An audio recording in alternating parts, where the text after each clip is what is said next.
સુરત બામરોલી ગામે આવેલા શ્રી મહાકાળી માતાજીના મંદિરનો આજે 32મો પાટોત્સવ યોજાયો હતો, જેમાં મંદિરથી વિવિધ કાર્યક્રમો યોજાયા હતા. ડુંડી યુવક મંડળ ટ્રસ્ટ તેમજ સમસ્ત ગ્રામજનો દ્વારા શ્રી મહાકાળી માતાજીનો પાટોત્સવ ઉજવ્યો હતો. શ્રી મહાકાળી માતાજીને ફૂલોથી શણગારવામાં આવ્યા હતા. માતાજીને અન્નકૂટ ભરવામાં આવ્યા હતા. મંદિર અને કુંડને રોશનથી શણગારવામાં આવ્યું હતું. સ્વર્ગીય નીલકુમાર મોહનભાઈ પટેલ પરિવાર દ્વારા મહાપ્રસાદીનું આયોજન કરાયું હતું. જય માતાજી. આજ રોજ અમારા વડોદ ગામના ડુંડી ફળિયામાં મહાકાળી માતાજીનો 32મો સાલગીરી મહોત્સવ હોય ખૂબ રંગે ચંગે ઉજવણી કરવામાં આવી રહી છે. અને આજના મહાપ્રસાદના દાતાશ્રી નિરલકુમાર મોહનભાઈ પટેલ પરિવાર તરફથી મળેલ છે.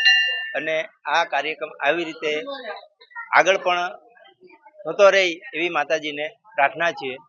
જય માતાજી. આજે કેટલા લોકો પ્રસાદીનો લાભ લે છે? 1000 માણસ. અને આ વખતે ભક્તોમાં કેટલો ઉત્સાહનો માહોલ જોવા મળે? ઘણો બધો માહોલ છે, તમે જોઈ રહ્યા છો સામે, ને ઘણો બધો એવો માહોલ છે.